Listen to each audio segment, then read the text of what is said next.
Good morning. Good morning, good morning, good morning, good morning, good morning. The reason we say good morning, good morning, good morning for so long is in case it doesn't land bang on good morning on your, whatever your device is. Good morning, everyone. How are we all? Welcome to Thursday. Can everyone, first and foremost, send all of their love, all of their thoughts, Nanny Di, you're probably watching right now, to Nanny Di, who I am taking into hospital later today. She's going through some more tests and scans and all things like that. So I know how fond of her you all are. We might even still try, depending on how she is, do a little kind of members live catch up at her gaff later today or over the weekend for sure. So everyone send Nanny Di a big hug. Yeah, she's, I know these things, I don't think there's necessarily anything to worry about, Ma. But of course, as you get older, these things can really unrattle you. They can really unrattle. They unrattle? They can't unrattle you. They really rattle you. And unrattle. They really unravel and unrattle. So all that kind of stuff. Thank you, Amanda Roach. Morning, Faith. Morning, Orla. Morning, Alison Barber. Russ Ouch. Hello, everyone. Now, before we get going today, things got a little bit heated yesterday on the channel.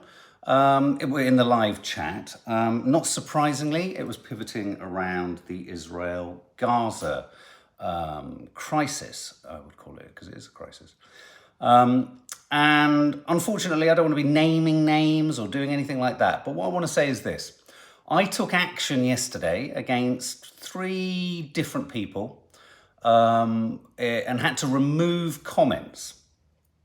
Didn't block anyone, had to remove comments because they were verging on bullying or were sort of accusatory in a fashion that's not nice, not conducive to open chat and shared opinions. However, I do have this to say. This is a forum and this is a space and this is a place coming from within an Arabic family where there is, quite understandably, as there are for many Jewish families and many Israeli families, etc., there is a natural sort of proximity to one side or the other. That proximity doesn't mean you don't acknowledge the awfulnesses that have been experienced on both sides. But there is a natural cultural proximity. And I don't think that gets acknowledged in some of the conversations we have here. So what I mean by all of this is this. We talked at great length and on many occasions about the awful events of October the 7th.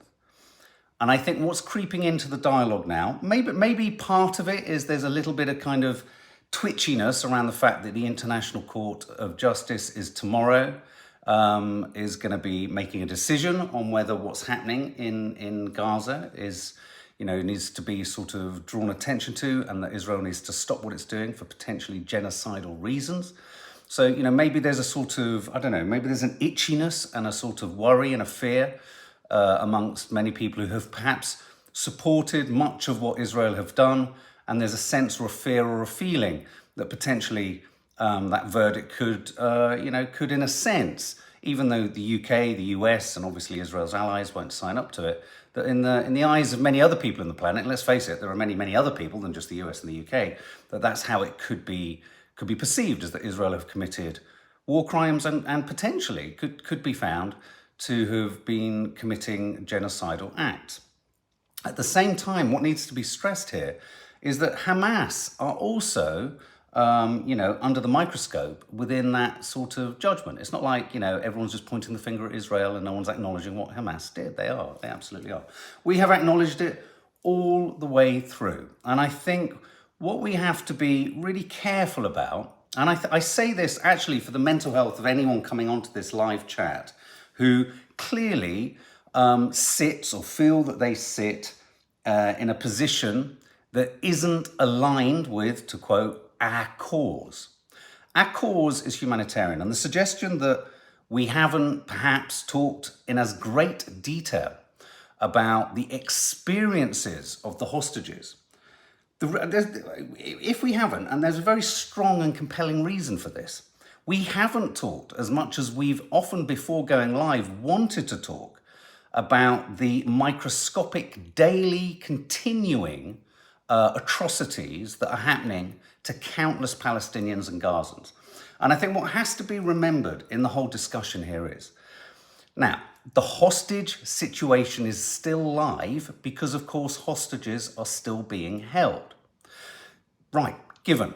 But unfortunately, and this is, you have to hear this, unfortunately, that is the hostage situation summed up. We don't know, we can't get to, we can't access, and that's where that story sits, with vast numbers of hostage families and Israelis demanding and wanting their government to enact a ceasefire because they believe it's the best thing for the hostages, not because they want Hamas to attack Israel. The ceasefire is a ceasefire for both sides. That's what calling for a ceasefire is about. Now, going back to this idea of talking about the hostages, I hate to say this because there is a live situation happening at the moment, and the ITV footage that landed yesterday, which suddenly, because an ITV sanctioned cameraman, and this isn't to discredit it, it's vitally important. It's appalling what we've seen.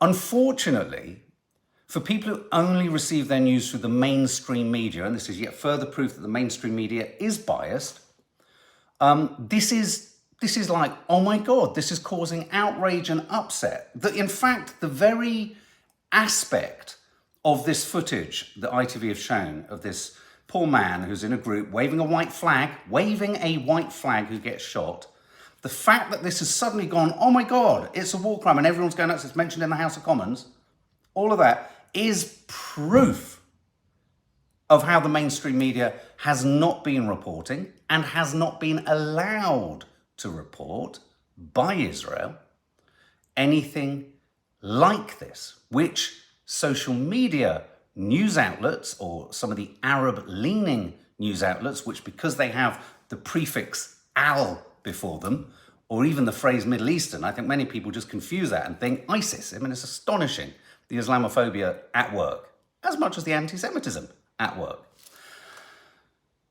So it's a live, living, daily, constant atrocity that's happening every day, which is why we've arrived at something over now 25,000 deaths, over 60, and that's a conservative estimate. That's over 60,000. I notice the mainstream press always caveat the figures of Palestinian deaths with the Hamas operated, health authority. But we would never question, and we wouldn't question the number of deaths of Israeli soldiers from that appalling impact that happened the other day, the explosion that happened the other day. Incidentally, they were rigging also bombs in a building, and there's a lot of question marks over what was actually in that building.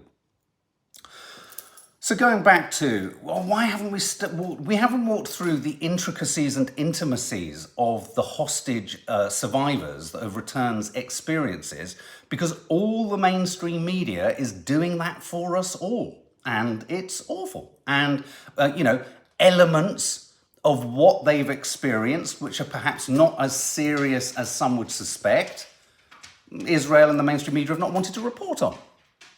And so the reason one sort of looks at that with a bit of a kind of arched eyebrow and a bit of a kind of, really, is because one can't fathom where the truth lies, often even in testimonies. This happens on both sides. This isn't one-sided. So the feeling from an Arabic family, essentially, in a mainstream media landscape where all of the hostages, quite rightly, are getting publicity, their stories told, every week, every weekend. We read the Telegraph, read the Mail. It's all in there. The Times, the Sun, all of the right-leaning press.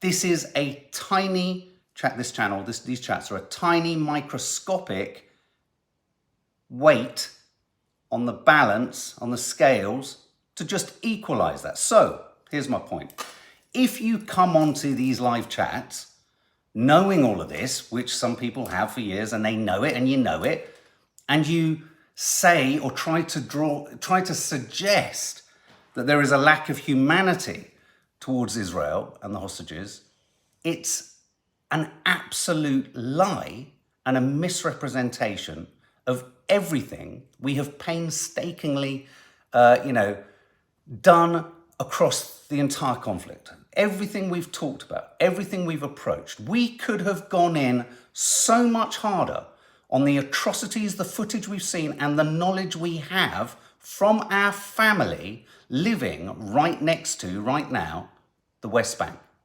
Things are far worse on a day-to-day basis in Palestine, Gaza, West Bank, on a day-to-day basis than anyone's reporting, even us. We pull our punches for fear, not for fear of anyone saying it, for fear of it becoming too disabling for people to know how absolutely awful it is. We haven't chosen to talk about sheets, bed sheets, full of the parts of children delivered to hospitals and ambulances. We haven't chosen to talk about that. So forgive us for acknowledging the trauma and terribleness of what's happened to the hostages, but it's a fixed entity at the moment. There is a solution to that. Ceasefire, get them out, because the only hostages that have been got out with temporary, essentially, ceasefires. So there's a bit of a connection there. That's the call for a ceasefire. And in calling for a ceasefire, this is the quick argument that always comes back, in calling for a ceasefire, that's not the end of it. You don't say ceasefire, everyone put down your arms, oh, then Hamas will attack again. Of course not. Ceasefire and then a negotiated peace rapidly. That's what's, just because, you can't say ceasefire and then have it, asterisks with appendages saying, and then, but of course everyone's saying ceasefire first and then everything else will come from that. It's obvious. But we will not tolerate the suggestion that we have in no way acknowledged what has happened for the hostages. It's just simply not true. But what we also feel the burden of responsibility to acknowledge is the extent to which everyone is choosing to ignore the really troubling, uncomfortable, and you know what, I don't want it to upset my life, details that we witness on a daily basis. And the footage that ITV has shown, which is causing a bit of a to-do, how are they going to manage this? This, to us, who've been watching the footage, and many of you too, this is tragic. It's awful. But this is symptomatic of a million similar scenarios.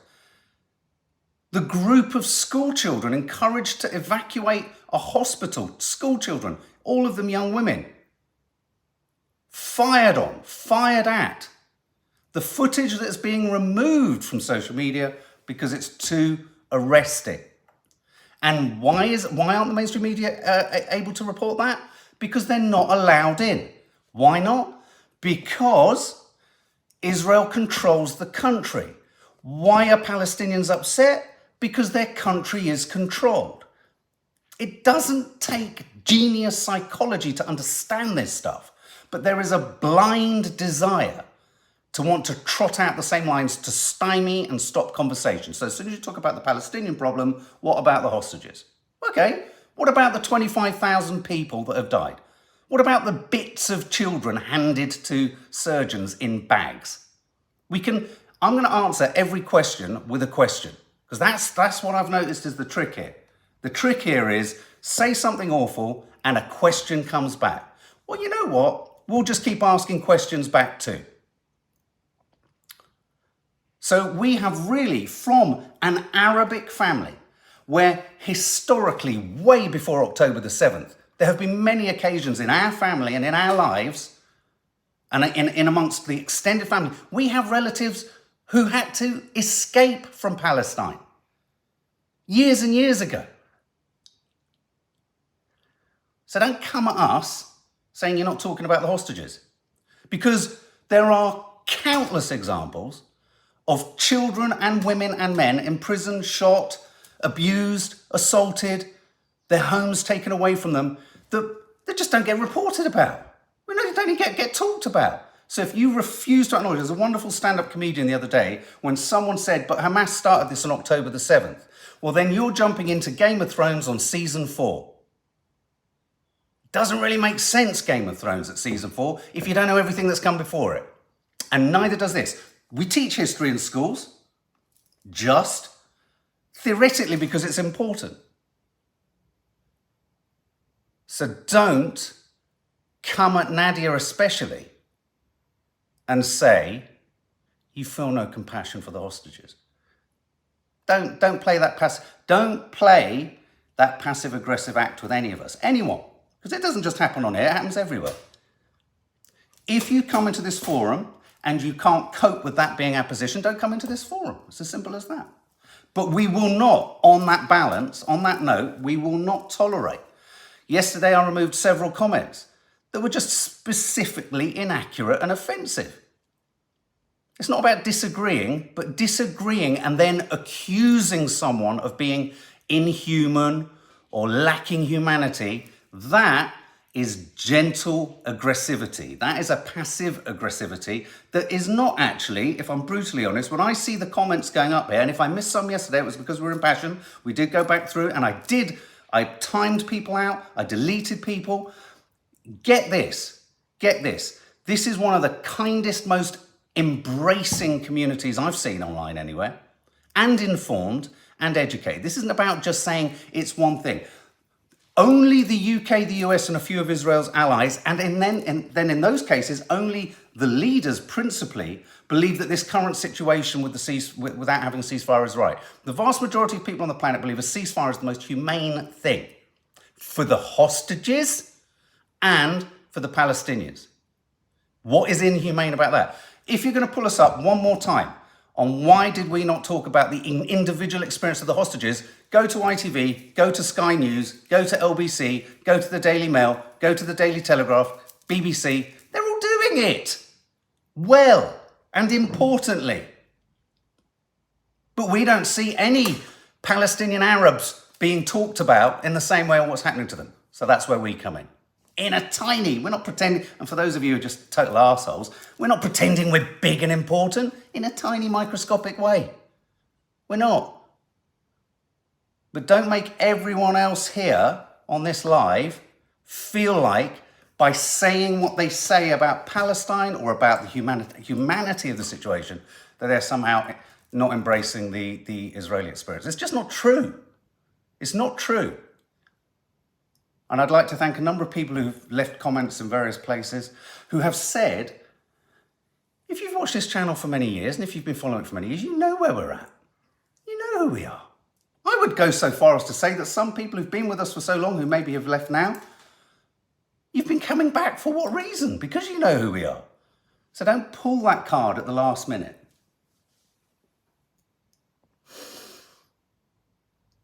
That's my head of sixth form chat. Okay. Jenny Allenby, as someone who's worked in Gaza with PRCS, thank you. Joy Clark, I'm really sad you've even had to discuss this, Mark. This channel has always been a safe place to discuss current issues in a very well-balanced way. Love to Nads. Yeah, but here's the thing. You think, or some people think we're not aware that we come from a sympathetic perspective. We do. We are sympathetic to the Palestinian cause. We have been and were before October the 7th. Doesn't mean we support October the 7th. Doesn't mean there isn't empathy, sympathy, or compassion for the hostages. But what sticks in the craw is all the people who've died prior to that who've had not even a vague jot of interest in them.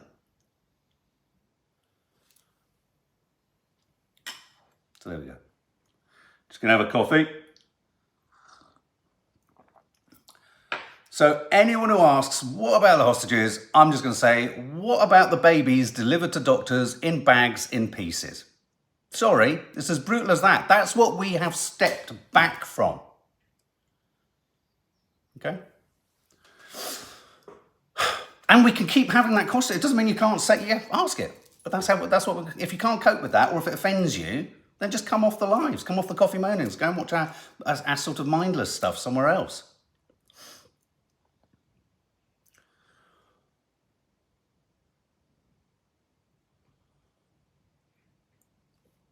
The situation is live and dangerous now in Gaza. That's why our attention is there. And at the moment of the original crisis, our attention was there. We were the first people, I had to say this to a very notable person in the public eye, quite recently, I said, we were the first people to equate October the 7th, or to describe it as Israel's very own 9/11. We were, on social media, I'm not saying in a big way, aggrandizing way, but we were. So don't give us that. Don't give us that. Anyway. So yes, the story, just quickly, because it is a big news story. It's a war crime. ITV News Gaza clip sparks outrage from charities, US officials and Westminster. It's like, unfortunately, tell us something new. But, maybe this could be the thing that nudges, though, let's face it, we know that Rishi knows. We know that they all know. We know that the Foreign Office, here's another detail, the Foreign Office, the Foreign Office, leaked files or dossiers or, intelligence or information from within, wherever it's come from. A Labour MP yesterday was talking in the House of Commons the day before. The Foreign Office has expressed internal concerns about the fact that Israel are probably breaking international law. But, you can't have this situation. You can't have one rule for me and another set of rules for everyone else in the world without consequence. You can't. And for Rishi to pretend that hitting the Houthis is somehow unrelated when they have specifically stated that this is related to wanting to stop the siege and bombardment of Gaza, it's just flagrant ignoring of what is happening here. So what does Rishi do? I'd love to be a fly on the wall if Rishi was sat at his desk, chained to his chair, and then shown this footage. What should he do? And I'd really like to know Keir Starmer's opinion on the footage, given that he's a humanitarian lawyer. That would be really, really interesting. What does Keir make of that footage?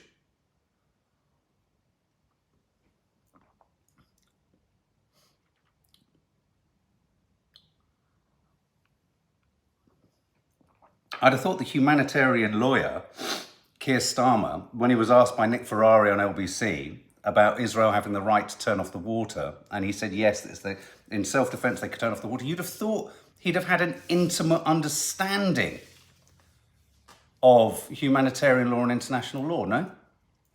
Clearly not. Clearly not. Hopeless. Absolutely hopeless.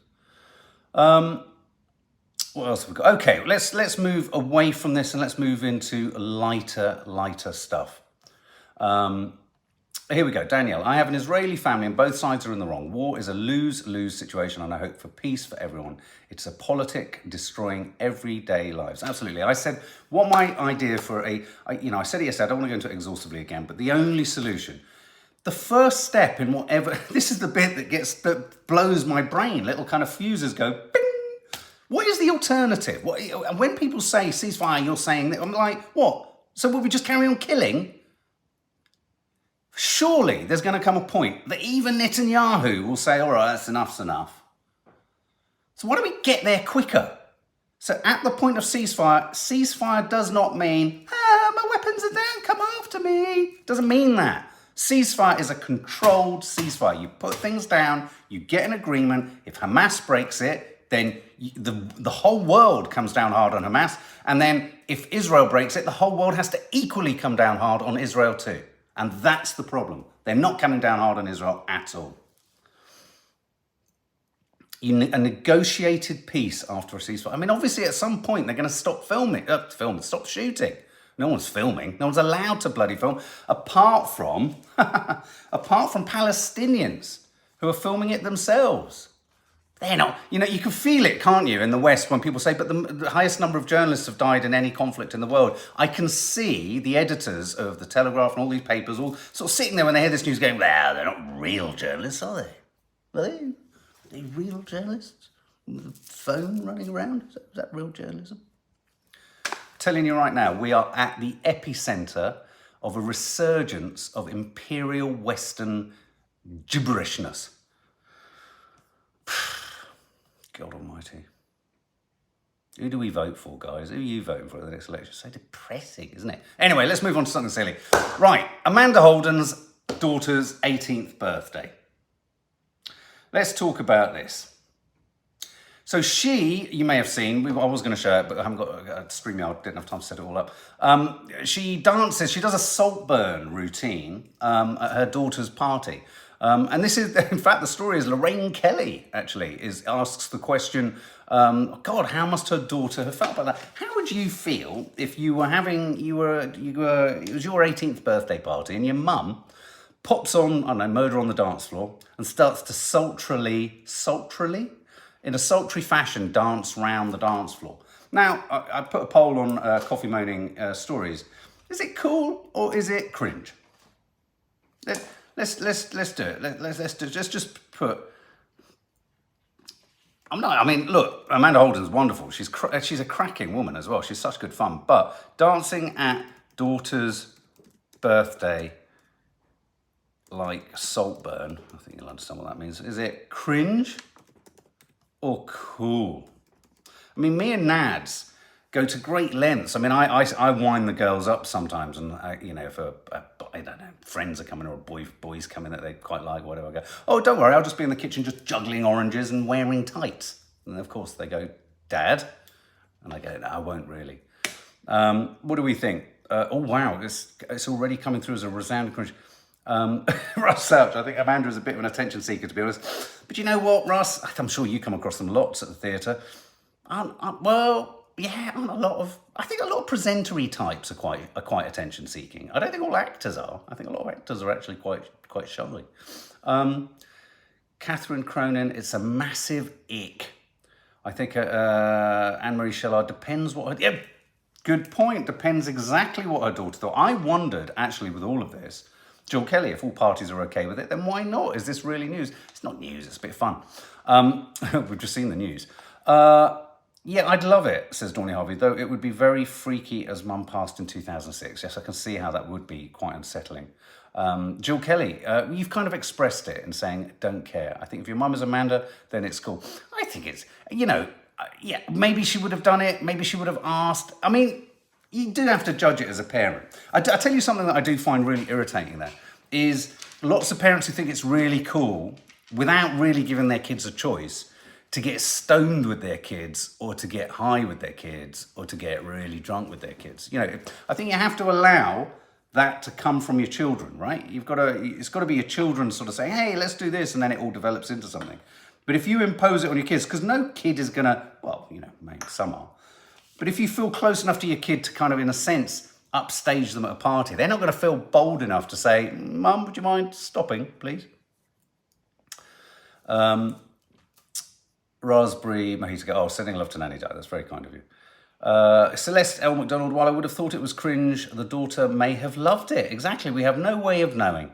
And the thing is, when your mum's as cool as Amanda Holden, what not to like? Eh? I think it was fine. I think it was fun. But anyway, Lorraine Kelly threw a little bit of shade of it, saying, I mean, what she impersonated what her teenage daughter might have been saying, like, Ma, Ma. I mean, there are times, I'm trying to think, I mean, fortunately, if I was still drinking, I think I would have created cringe moments for my kids left, right, and centre. But actually, I think, thankfully, sobriety has made me even more embarrassing in many ways. Sometimes I love pushing the envelope. Is that right? Pushing the boundaries? Stretching the envelope? What is it? Pushing the envelope or stretching the envelope? Stretching the envelope for a jiffy bag. Pushing the envelope for a paper envelope. Okay. Pianos in public, guys. Tell us what you think of pianos in public. Faith Goodman, you know this guy very well. This is the story of a guy. There's a piano that has been donated to St Pancras Station by Elton John. They're all over London. 84% of you say it's cringe, by the way. We did watch The Traitors last night. We'll talk about it. Oh yeah, is it the final one tonight? Is it the final one tonight? Oh Christ, I'm doing Thirsty Thursday.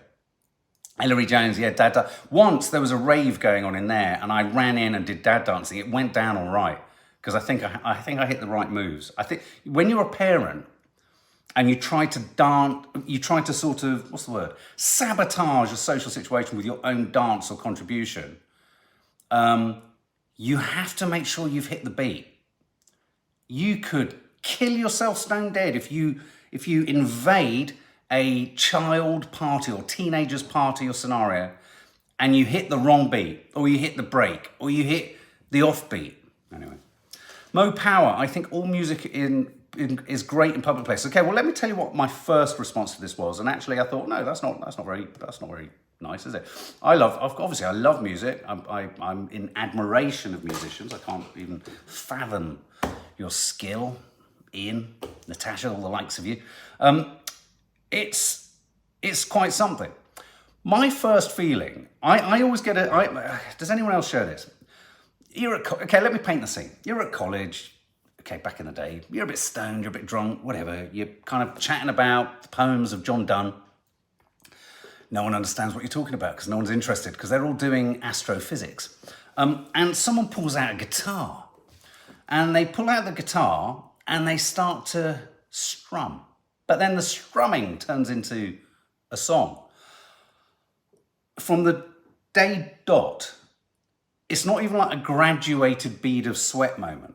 I flood. I don't know what that film is years ago. Is it Broadcast News, was it, with William Hurt, where the presenter I flood with embarrassment. My right armpit, as you know, is always... We're thinking of getting some merchandise where a top for feeling embarrassed. I mean, it's just going to be called right armpit, and it's going to have designed into it a shade for the armpit.